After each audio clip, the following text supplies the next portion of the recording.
Shalom. Kali ini saya mau ajak kita merenungkan dua ayat ya dari Mazmur 138 ayat 2 dan ayat 3. Saya bacakan dulu ayat 2 ya. Aku hendak sujud ke arah bait-Mu yang kudus dan memuji nama-Mu. Oleh karena kasih-Mu dan oleh karena setia-Mu. Sebab Kau buat nama-Mu dan janji-Mu melebihi segala sesuatu. Ayat ketiganya, pada hari aku berseru, Engkau pun menjawab aku. Engkau menambahkan kekuatan dalam jiwaku. Ini Mazmur Daud ya, Daud yang tulis. Sebenarnya kalau mau baca lebih detail dari ayat 1, ini satu rangkaian doa, tapi ayat 2 dan ayat 3 ini yang saya mau tekankan.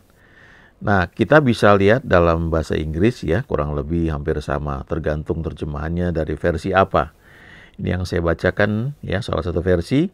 Saya terjemahkan langsung ya. Aku sujud menyembah ke arah bait-Mu yang kudus dan memberikan ucapan syukur kepada nama-Mu ya, karena kasih-Mu yang tetap teguh ya dan kesetiaan-Mu, karena Engkau sudah meninggikan nama-Mu dan firman-Mu di atas segala sesuatu ya.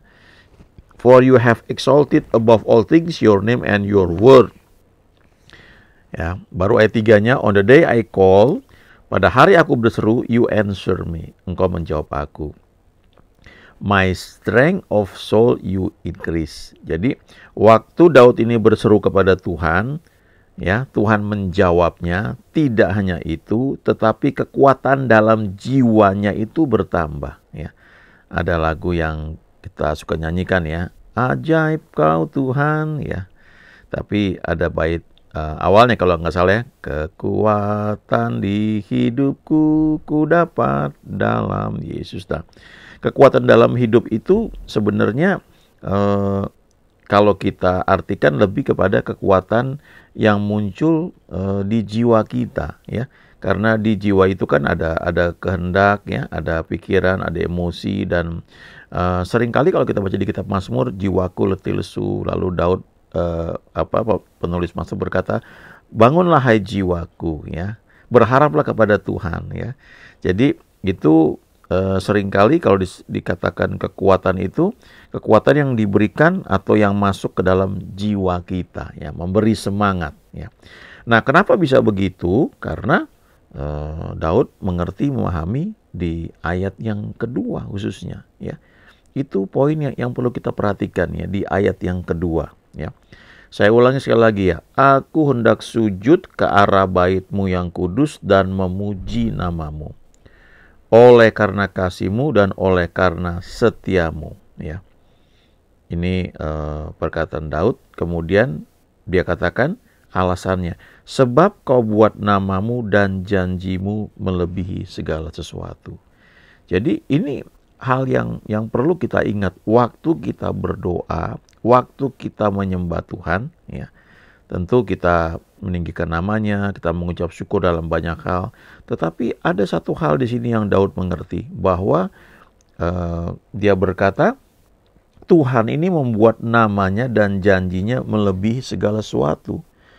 Kalau kita baca di Mazmur 91 misalnya, dikatakan bahwa sungguh hatinya melekat kepadaku, maka aku akan meluputkannya. Aku akan membentenginya sebab ia mengenal namaku. Nah, itu nama Tuhan ya. Mengenal nama Tuhan itu membuat ada benteng dalam hidup kita ya, benteng perlindungan. Kemudian baru dikatakan ketika ia berseru, aku akan menjawab, aku akan menyertai dia dalam usahakan, aku akan meluputkannya dan memuliakannya ya. Tapi sebelum kita berseru kepada Tuhan ya, seperti di ayat 3 yang tadi sudah kita baca, maka kita perlu lebih dahulu ya dekat dengan Tuhan, melekat kepada Tuhan dan mengenal namanya. Nama-nama Tuhan itu menunjukkan karakternya ya, menunjukkan ciri-ciri atau sesuatu atau segala hal tentang dia ya. Dia disebut Yehovah Rafa ya, karena dia Tuhan yang menyembuhkan. Jadi itu salah satu karakteristik atau salah satu hal yang menunjukkan dia Tuhan itu adalah dia Tuhan yang menyembuhkan. Kemudian Jehovah Jireh, dia Tuhan yang mencukupi. Lalu Jehovah Roi, dia adalah gembalaku, ya, gembala kita. Nah, kita perlu senantiasa, ya, belajar semakin mengenal nama dia, nama yang menunjukkan sesuatu tentang dia. Misalnya nama yang lain adalah El Shaddai. Apa artinya El Shaddai? Artinya the Almighty God, Tuhan yang Maha Kuasa, Allah yang Maha Kuasa.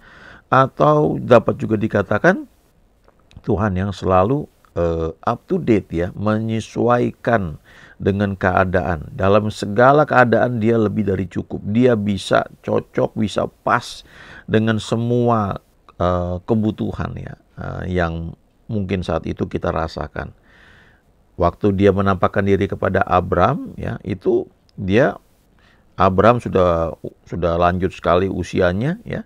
Sudah 99 tahun, ya, dikatakan. Tuhan menampakkan diri kepada Abram dan Tuhan berkata, "Akulah El Shaddai, hiduplah di hadapanku dengan tidak bercela." Nah, waktu dia perkenalkan dirinya sebagai El Shaddai, dia mau bilang, "Aku Tuhan yang Maha Kuasa, ya. Aku punya janji kepadamu, engkau akan kebuat menjadi bangsa yang besar, engkau akan punya anak kandung, dan aku mampu lakukan itu, sebab namaku adalah El Shaddai, lebih dari cukup dan selalu up to date, ya. Keadaanmu seperti saat ini, engkau sudah tua, ya, istrimu sudah menopause, tapi aku El Shaddai, aku Tuhan yang Maha Kuasa, aku tetap bisa memenuhi janji yang telah kuberikan kepadamu, sebab namaku adalah El Shaddai, ya." Jadi Daud ini ngerti hal ini. Dia bilang bahwa Tuhan itu membuat namanya dan janjinya melebihi segala sesuatu, melebihi segala keadaan. Jadi ketika dia berjanji, maka janjinya itu akan terwujud, ya. Walaupun keadaan itu nampaknya mustahil. Nah, jadi sebelum kita berseru kepada Tuhan, seperti di Mazmur 138 ayat 3 yang tadi sudah saya bacakan, maka pengenalan, pemahaman akan hal ini, ya, tentang nama Tuhan dan janjinya yang melebihi segala sesuatu itu harus semakin kuat, ya, dalam pikiran kita, ya. Kadang-kadang tanpa kita sadar, misalnya kita mau doain orang, ya, wah ini flu, ya, oh ya udah gampang doain, ya, tumpang tangan dalam nama Yesus, ya. Tapi begitu kita ketemu keadaan yang nampaknya tidak masuk akal kita, ya, nampaknya udah mustahil, apalagi dokter sudah bilang nggak ada harapan lagi, maka di situ kita goyah, ya. Kadang-kadang, ya, sebagian orang, saya percaya ini harusnya nggak seperti itu, ya. Tetapi kalau kita percaya, kita pegang, kita ingat bahwa namanya dan janjinya melebihi segala sesuatu, termasuk melebihi segala macam penyakit apapun, maka kita bisa berseru dengan penuh keyakinan, ya, bahwa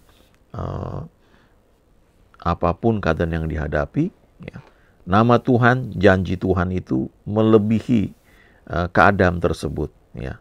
Ini yang perlu kita pegang, ya. Ketika Daud berkata, "Sebab kau buat namamu dan janjimu melebihi segala sesuatu."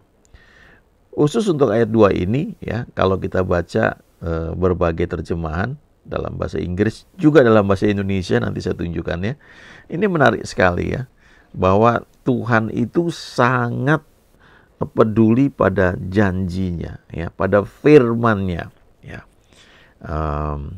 Juga pada namanya yang menunjukkan karakteristik dia, ya, bahwa dia Tuhan yang setia, dia El Shaddai, dia Tuhan yang menyembuhkan, dia Tuhan yang adalah gembala kita, dia adalah sang damai, ya. Kemudian dia Tuhan yang menyediakan, Jehovah Jireh, ya, dan banyak lagi yang lain, ya.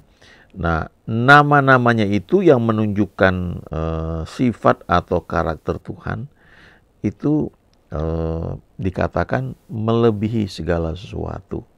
Jadi kalau kita katakan kau Allah yang setia, dan memang dia setia, maka pengertian kita akan hal itu akan mengatasi segala keadaan apapun yang sedang kita hadapi. Ya, beberapa tahun yang lalu saya ke Amerika, saya di satu toko buku ya di New York, dan saya lihat buku John Maxwell yang baru terbit waktu itu. Wow ya, waktu itu masih bahasa Inggris ya, baru terbit itu, mungkin baru bulan pas saya ke sana. Jadi saya beli ya, walaupun harganya ya lumayan ya, tapi saya pikir ini ada sesuatu yang bisa saya bawa, saya pegang, saya renungkan, saya baca buku ini.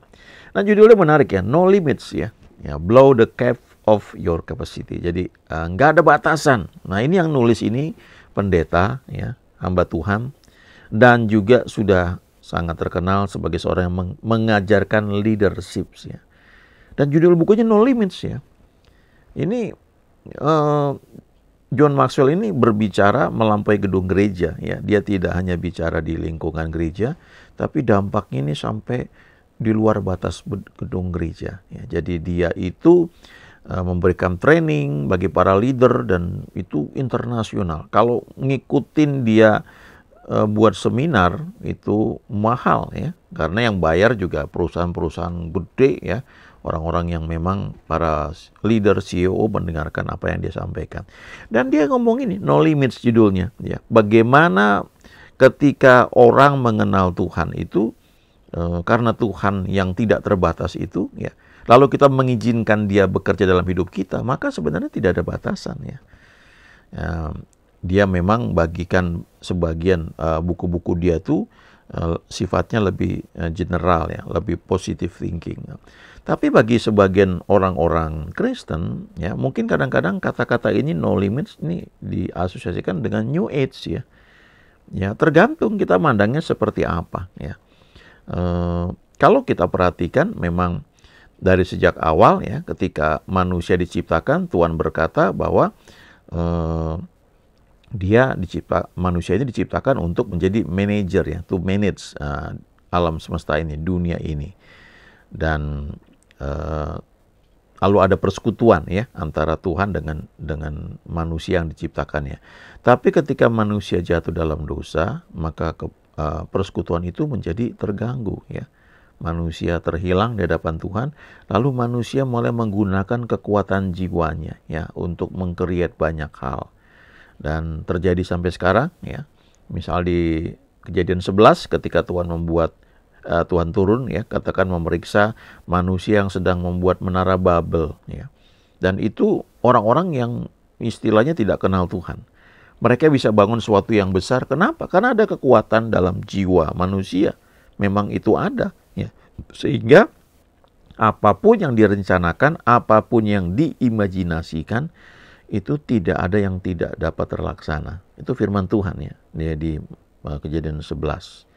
Tapi terus dikacaukan bahasanya sehingga tidak ada unity dan mereka jadi kacau, jadi berantakan. Sampai sekarang kalau kita lihat, bahkan negara-negara yang mengaku komunis tidak kenal Tuhan, mereka bisa buat ya teknologi, senjata nuklir, pesawat angkasa luar. Mereka nggak pakai dua keliling, mereka tidak pakai dua puasa. Kenapa? Karena memang ada kekuatan dalam jiwa manusia itu. Sehingga No Limits ini memang betul ya. Tetapi yang membedakan dengan kita adalah ya, kita ini ada Tuhan dalam hidup kita. Lalu kalau kita mengizinkan Tuhan berkarya dalam hidup kita, dengan memutuskan mau percaya bahwa janjinya, namanya melebihi segala sesuatu, dan kita hidup dalam tuntunannya, maka memang jadi No Limits dalam hidup kita. Tapi semua dalam koridor tuntunan Tuhan. Orang-orang New Age itu cuma menyingkirkan Tuhannya. Dan mereka berbuat apa saja tanpa Tuhan. Nah, sementara kalau kita itu, ya, kita melibatkan Tuhan. Dan Tuhanlah yang berkarya dalam hidup kita. Sehingga betul-betul No Limits ya dalam hidup kita. Nah, tentu tiap orang bisa berbeda. Tergantung panggilan Tuhan. Tergantung juga bagaimana dia mengizinkan Tuhan berkarya dalam hidup kita. Satu ketika di Yohanes 8 Tuhan berkata kepada orang-orang Yahudi yang percaya kepadanya. Ya, pertama harus percaya dulu. Ya. Kemudian dikatakan, jikalau kamu tetap dalam firman-Ku, maka kamu dalam murid-Ku, dan kamu akan mengetahui kebenaran yang memerdekakan kamu. Jadi hal pertama percaya dulu. Kalau kita udah nggak percaya, wah itu New Age misalnya, udah langsung close ya. Ya, terserah Tuhan semua ya. Tidak seperti itu ya. Mari belajar untuk menggali ya firman Tuhan lebih jauh lagi. Lihat ini Mazmur 138 ayat 2 dalam terjemahan bahasa Indonesia masa kini. Ini menarik sekali. Kusujud ke arah rumahmu yang suci sambil memuji namamu, sebab engkau setia dan selalu mengasihi. Nah, perhatikan kalimat berikut ini. Engkau lebih mementingkan janjimu daripada pendapat orang tentang dirimu. Ya. Engkau lebih mementingkan janjimu daripada pendapat orang tentang dirimu. Jadi Tuhan itu sangat care, peduli kepada kita, dan Dia menghargai, Dia pegang janji yang telah Dia berikan kepada kita. Itu sebabnya kita perlu senantiasa baca firman, merenungkan firman, dan waktu kita berseru kepada Dia harus didasarkan pada janji Tuhan, pada firman Tuhan. Sebab Tuhan sendiri berkata di sini di Mazmur 138 ya lewat Daud bahwa Dia lebih mementingkan janjinya daripada apa kata orang tentang Dia. Ya. Jadi sangat penting kita memegang firman Tuhan. Kalau kita mendapatkan sesuatu yang mungkin meragukan, coba baca firman Tuhan, renungkan, gali, berdoa, tanya pada Tuhan ya, pada Roh Kudus ya. Karena kalau kita baca misalnya di Kisah Rasul, jemaat di Berea itu dikatakan lebih baik hatinya daripada orang-orang yang ada di Tesalonika. Kenapa? Karena waktu mereka dengar firman, mereka menerima firman itu dengan segala kerelaan hati. Ya, mereka sediakan ruang di hati mereka dulu. Lalu tidak berhenti di situ. Setiap hari mereka menyelidiki kitab suci untuk mengetahui apakah itu semuanya benar demikian. Jadi kalau dikatakan di sini Tuhan lebih mementingkan janjinya daripada apa kata orang tentang Tuhan, ya. Itu kita misalnya mau serius belajar, kita gali, ya, kita baca, renungkan, dan ini memang tidak bisa hanya dicerna dengan kemampuan berpikir kita, ya, atau otak kita. Kita perlu teduh, belajar, mengizinkan Tuhan itu bicara di hati kita. Tidak berguna ya kita berdebat ya, karena berdebat itu seringkali lebih kepada reasoning, berbantah-bantah menggunakan logika kita ya. Ingat dua orang murid Yesus ya, dua orang murid ini mereka berjalan ke Emmaus ya. Yesus waktu itu sudah bangkit tapi mereka masih bingung. Jadi gempar ya karena Maria Magdalena ke kubur itu kosong. Wah, mereka semua nggak tahu harus berbuat apa. Lalu Yesus muncul dalam rupa yang lain yang mereka tidak kenal dan bercakap-cakap dengan dua orang murid ini. Tapi dikatakan di situ ada sesuatu yang menghalangi mata mereka atau pikiran mereka sehingga mereka tidak bisa kenal Yesus ya. Padahal sedang bercakap-cakap dengan mereka. Cuma yang mereka rasakan hati mereka berkobar-kobar. Nah, ketika mereka makan bersama Yesus, lalu Yesus mulai memecahkan ya, berdoa seperti yang dia lakukan sebelumnya, tiba-tiba mata mereka terbuka, langsung mereka kenal ini Yesus. Tapi Yesus kemudian hilang dari hadapan mereka.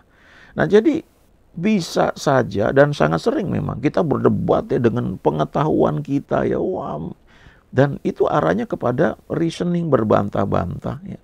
Nggak bisa kita mendapatkan sesuatu yang memang Tuhan mau sampaikan.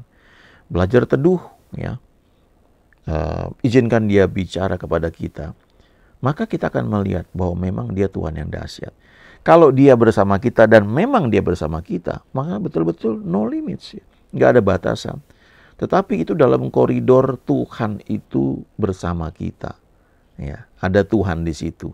Itu yang membedakan kita dengan misalnya ajaran New Age ya.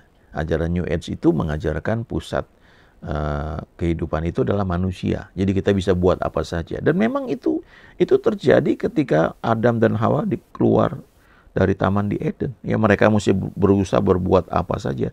Atau the power of the soul, kekuatan jiwa itu ada ya. Tetapi kita bicara tentang keselamatan hanya dalam Tuhan Yesus. Dan kalau kita mengizinkan Dia menjadi Tuhan dalam hidup kita, kita hidup dalam rencananya, maka memang tidak ada yang mustahil bagi orang percaya. Ya, artinya memang tidak ada batasan, no limits, tapi di dalam koridor Tuhan itu yang menuntun hidup kita senantiasa, ya. God is good all the time. Amin.